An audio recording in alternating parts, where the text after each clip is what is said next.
Halo Sobat Setir, selamat datang di Setir Kanan. Balik lagi sama gue Narendra, dan kali ini gue lagi ada di Hyundai Motor Studio. Nah, di Hyundai Motor Studio ini nggak hanya ada mobil doang yang di-display, tapi disekelilingi oleh layar-layar untuk instalasi seninya. Jadi kalau misalkan cahayanya berubah-berubah gitu ya harap maklum aja ya Sobat Setir. Dan di belakang gue ini lagi ada Hyundai Ioniq 6. Nah, ini adalah versi produksinya dari konsepnya Hyundai Prophecy ini yang kemarin juga sempat di-display di sini. Dan di video kali ini gue akan bahas lebih dalam lagi tentang Hyundai Ioniq 6. So, daripada penasaran, ikutin video ini sampai habis. Let's go!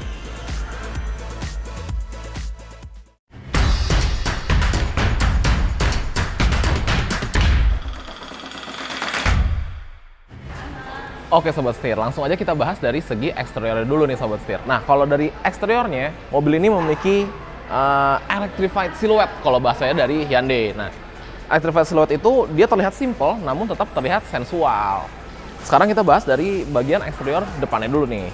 Nah, kalau eksterior depannya, kalau kita lihat di bagian lampunya, ini seperti versi elektriknya dari Hyundai, semuanya udah menggunakan parametric pixel light nih Sobat Setir. Dan untuk di lampunya sendiri, dia terdapat dua buah proyektor yang kelihatannya sih pasti terang banget ya Sobat Setir. Dan di sini ada sedikit Easter egg. Di sini ada tulisan full LED system, dan di bagian sampingnya ada tulisan Ioniq 6 gitu. Nah, kalau kita lihat ke bawah nih Sobat Setir, dia terdapat active aeroflap di sini. Jadi dia kalau misalkan dibutuhkan, dia akan membuka secara otomatis. Dan di bagian samping sini juga dia memiliki lubang beneran nih untuk pendinginan, dan selain untuk pendinginan tentunya untuk memecah angin, karena koefisien drag yang baik sangat-sangat dibutuhkan untuk sebuah kendaraan elektrik nih, biar bisa lebih menghemat energi lagi. Keren banget. Nah, di bagian depan juga terdapat 1, 2, 3, 4, 5, 6 buah sensor parkir, berserta di depan sini ada kamera depannya. Keren banget ya Sobat Setir. Oke, kalau gitu kita geser ke samping, kita lihat bagian sampingnya. Let's go. Nah Sobat Setir, bergeser ke samping, kelihatan banget kalau mobil ini memiliki desain streamline silhouette nih. Jadi kelihatan streamline banget kalau dari samping, serta yang kelihatan dari samping adalah si model roofnya, yang dia modelnya kayak dome gitu atau kayak kubah. Jadi kalau misalkan kita di dalam mobil, rasanya jauh lebih luas lagi nih untuk headroomnya. Satu hal yang mencuri perhatian adalah si spionnya nih Sobat Setir. Jadi untuk Hyundai Ioniq 6 ini menggunakan spion yang memiliki kamera, jadi udah nggak pakai cermin lagi kayak spion-spion konvensional gitu. Nah, sebenarnya di Korea sendiri untuk Hyundai Ioniq 5 dia juga sudah menggunakan spion yang menggunakan kamera seperti ini. Cuman karena untuk regulasi di negara di luar Korea, maka diciptakan juga model yang menggunakan spion cermin kayak di Indonesia. Nah, semoga kalau memang Hyundai Ioniq 6 ini masuk ke Indonesia menggunakan spion yang kayak gini, karena keren banget. Terus kalau kita ngeliat ke bagian velgnya nih Sobat Setir, wah, velgnya sih desainnya two tone color gini ya. Dia berwarna hitam dan warna silver yang menggunakan ban Pirelli. Wah, ini mewah sekali bannya. Menggunakan Pirelli berukuran 245 40 ring 20 nih Sobat Setir. Pirelli P0 ya. Terus kalau misalnya kita bergeser ke bawah, kita lihat dia terdapat two tone color nih. Jadi di bagian bawah berwarna silver dan di bagian atas berwarna warna body Sobat Setir. Nah, untuk gagang pintunya sendiri dia modelnya pop up nih. Jadi harus kita dorong, baru kita tarik gitu Sobat Setir. Nah, untuk dimensinya sendiri, mobil ini memiliki panjang di 4855 mm, lebar di 1880 mm, dan tinggi di 1495 mm. Nah, kalau gitu, ayo kita geser ke belakang, kita lihat bagian belakangnya yuk. Let's go. Oke Sobat Setir, bergeser ke bagian belakang, desainnya mengingatkan kita dengan mobil konsepnya nih, yaitu Hyundai Prophecy. Nah, perbedaannya dengan Hyundai Prophecy adalah kalau di Hyundai Ioniq 6 ini, yang dimana mobil produksi massalnya, dia tidak terlalu terlihat ekstrim desainnya. Lebih kalem lagi, lebih tidak seagresif itu desainnya gitu Sobat Setir. Nah, kalau kita lihat ke bagian atas, dia menggunakan shark fin antena. Tapi nggak sembarang shark fin antena, karena shark fin antena ini dia menggunakan warna yang bening. Jadi kita bisa intip di bagian dalamnya. Wah, unik banget ya Sobat Setir. Bergeser ke bagian bawah, di sini juga terdapat spoiler, dan nggak hanya sembarang spoiler lagi Sobat Setir, karena di sini terdapat parametric pixel light. Jadi bisa nyala. Keren banget. Bergeser lagi ke bawah, terdapat ducktail, dan untuk desain lampu belakangnya ini terlihat sangat-sangat futuristis karena menggunakan parametric pixel light yang menjulur dari ujung sini hingga ujung sana Sobat Setir. Dan di bagian sini dapat kamera mundur, ini untuk membuka bagasi, serta di sini ada logo dari Ioniq 6. Ada tulisan Ioniq 6 yang dibalut dengan bahan plastik yang bikinnya jadi kelihatan lebih manis gitu. Nah, kalau bergeser ke bagian bawah, untuk bumpernya sendiri, dia terdapat desain garis-garis gini nih yang menjulur ke bawah, dan di sini terdapat rear fog lamp. Manis banget ya. Rear fog lampnya juga bentuknya desainnya kotak-kotak nih. Jadi senada dengan mobilnya yang memang terlihat futuristis gitu. Nah, untuk bagasinya sendiri Sobat Setir, bagasi di bagian belakang memiliki kapasitas di 401 liter, dan untuk bagasi bagian depan atau frangnya, nah ini beda nih, karena kan Ioniq 6 ini terdapat pilihan opsi rear wheel drive atau all wheel drive. Nah, untuk si versi rear wheel drive nggak ada motor di depan karena motornya di belakang, jadi dia memiliki kapasitas frang yang lebih besar lagi di 45 liter. Nah, tapi kalau untuk varian all wheel drive-nya, frangnya menyusut karena terdapat motor listrik, jadi sekitar 14,5 liter kurang lebih yang Sobat Setir gitu.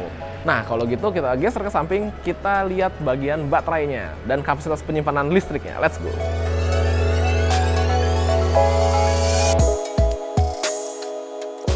Nah, Sobat Setir, untuk pengecasannya sendiri posisinya ada di bagian sini nih, dan pintunya dia memiliki desain yang membulat, jadi kelihatannya klasik-klasik lucu manis gitu Sobat Setir. Nah, tapi sayangnya karena mobilnya dalam keadaan terkunci, jadi kita nggak bisa ngebuka nih. Untuk kapasitas baterai sendiri dia terdapat dua pilihan, untuk versi yang standard range di 53 kWh dan untuk yang long range-nya di 77,4 kWh. Nah, untuk pengecasannya sendiri nih Sobat Setir, jika menggunakan ultra fast charging dari 10% hingga 80% dalam waktu 18 menit aja. Wah, gokil ya, cepet banget nge-charge-nya. Dan jika menggunakan pengecasan standar, itu dalam waktu 7 hingga 9 jam kurang lebihnya. Nah, selain itu, untuk range-nya sendiri, mobil ini memiliki berbagai macam range nih, karena kan terdapat varian standard range, long range, terdapat yang all-wheel drive, serta rear-wheel drive juga. Nah, untuk kapasitas range-nya sendiri, di long range all-wheel drive, atau kayak unit yang sebelah gue ini di 452 km. Untuk standar all-wheel drive di 420 km. Dan untuk rear-wheel drive long range di 524 km. Dan untuk rear-wheel drive standar di 484 km.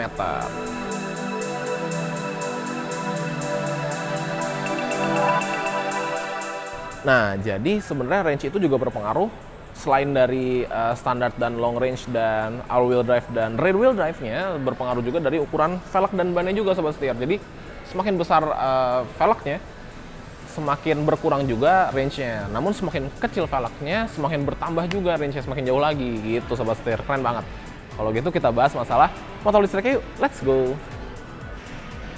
Oke Sobat Setir, jadi untuk mobil ini dia memiliki dua pilihan range nih, ada yang standard range serta ada yang long range, dan dua penggerak juga pilihannya, ada yang rear wheel drive dan ada yang all wheel drive. Nah, untuk unit yang di sebelah gue ini dia varian tertingginya karena dia merupakan yang varian all wheel drive serta dia varian yang long range juga. Nah, untuk tenaganya sendiri, tenaganya di 325 PS serta torsinya nih yang gede banget, torsinya di 605 Nm.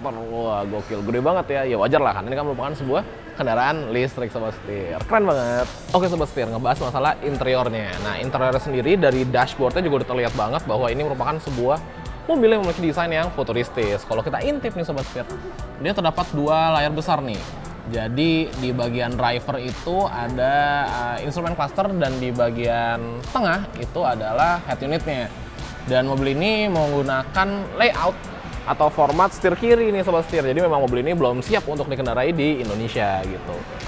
Turun lagi ke bawah, dia memiliki desain AC yang mirip-mirip dengan Hyundai Ioniq 5. Tapi bedanya kalau yang ini dia tuh memiliki island atau separator yang di tengah antara driver dan penumpang itu menyambung hingga dashboard. Kalau Hyundai Ioniq 5 kan dia nggak nyambung tuh, jadi kita bisa nyebrang-nyebrang lewat situ. Nah, kalau ini nggak bisa nih karena dia posisinya nyambung dan lumayan tinggi. Nah, tinggi ini fungsinya sebenarnya bisa untuk jadi meja kalau misalkan kita lagi mau kerja di dalam mobil, karena kan memang yang tadi gue udah mention di awal bahwa interior mobil ini dia roomy banget karena si dome desainnya itu, dan untuk joknya sendiri juga nyaman banget. Nah, ngebahas masalah jok nih Sobat Setir. Jadi joknya ini menggunakan bahan daur ulang. Untuk joknya menggunakan bahan daur ulang dari berbagai macam bahan, tapi bagian paling besarnya ada di plastik bekas gitu Sobat Setir. Daur ulang plastik bekas, botol minum lah ya gitu. Dan yang unik lagi, untuk karpetnya sendiri dia juga menggunakan bahan daur ulang dari jaring-jaring ikan nelayan. Wah, jadi sustainable banget mobilnya, keren banget gitu. Kalau kita lihat di dashboard bagian ujung kanan dan ujung kiri, dia terdapat dua buah layar besar. Nah, layar besar ini adalah pengganti dari spion itu, karena kan di bagian luar nggak ada cerminnya nih Sobat Setir. Di bagian islandnya itu kita mendapatkan dua buah cup holder serta power window. Jadi power window-nya nggak ada di bagian pintu gitu, keren banget ya. Terus habis itu kalau kita lihat bagian door trimnya sendiri, dia tuh terdapat interaktif LED light nih. Jadi bisa mengikuti mood kita berkendara juga. Sama juga kayak yang ada di bagian setirnya. Kan di tengah-tengah tuh ada logo Hyundai itu. yang kode Morse yang 4 buah titik itu kan. Nah, itu juga interaktif nih sekarang. Jadi bisa mengikuti keadaan kita menyetir gitu sobat setir. Keren banget. Nah, untuk di bagian atas itu terdapat sebuah sunroof yang berukuran lumayan nih sobat setir, lumayan gede nih. Nah, sobat setir, bergeser ke bagian belakang. Di bagian belakang sih terlihat sangat-sangat nyaman nih posisi duduknya nih. Posisi joknya juga katanya nyaman banget gitu. Nah, di bagian tengah itu kita mendapatkan ventilasi udara. Terus ada 2 buah charging port, serta mobil ini bisa V2L nih atau vehicle to load. Jadi bisa buat nyolok ke barang-barang listrik lainnya nih yang gede-gede, kayak misalkan mau nyalain oven atau lagi piknik gitu sobat setir, mau buka kompor listrik bisa nih pakai mobil ini nih dengan teknologi si V2L-nya itu. Nah, selain itu kalau kita lihat nih di bagian tengah itu nggak ada channelnya nih sobat setir, karena ini sudah menggunakan platform terbarunya dari Hyundai, yaitu EGMP atau Electric Global Modular Platform. Jadi emang sama juga kayak Hyundai Ioniq 5, dia juga udah menggunakan EGMP. Jadi dia memang sudah dikhususkan untuk kendaraan listrik gitu. Nggak perlu channel-channel lagi di bagian tengah, malah bikin lebih sempit. Nah, ini kan jadi kelihatan rasanya jauh lebih luas lagi sobat setir gitu. Nah, selain itu mobil ini juga memiliki fitur keselamatan aktif nih, yaitu ada Surround View Monitor, Blind Spot View Monitor, Blind Spot Collision Avoidance Assist, ada Rear Cross Traffic Collision Avoidance Assist, ada Safe Exit Assist, ada Lane Keeping Assist, dan Lane Following Assist. Nah, jadi untuk Ioniq 6 ini kan sudah menggunakan Smart Sense 2.0.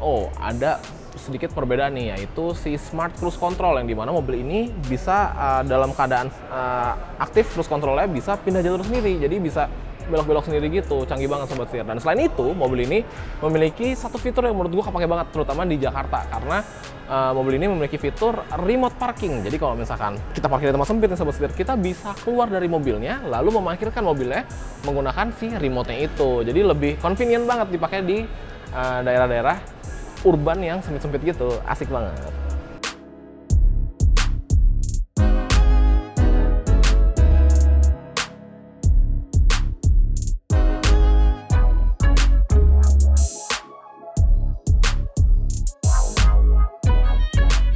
Warnanya di setiap negara pasti beda-beda sobat setir. Tapi untuk yang di sebelah gua ini menggunakan warna Biophilic Blue Pearl. Keren banget. Satu hal yang gue suka dari mobil ini adalah si gaya desain eksteriornya nih, atau yang disebut oleh Hyundai sebagai simple yet sensual. Wah, jadi mobil ini terlihat simple, namun di beberapa bagian angle ya dia terlihat seksi banget. Gue suka banget. Nah, sayangnya mobil ini memang belum launching nih di Indonesia. Tapi kalau kata pihak dari HMID-nya sih doakan saja ya, semoga launching di tahun ini. Jadi kita nungguin banget nih dan penasaran banget pengen langsung cobain si Hyundai Ioniq 6 ini sobat setir. Berarti sekian review dari Hyundai Ioniq 6. Jangan lupa untuk klik like, komen, dan subscribe serta follow Instagram dan TikTok kami di @setirkanan_official.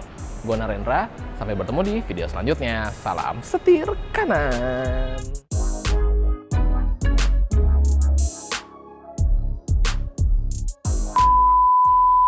Depan dan di bagian belakang. Untuk tenaganya yang dihasilkan,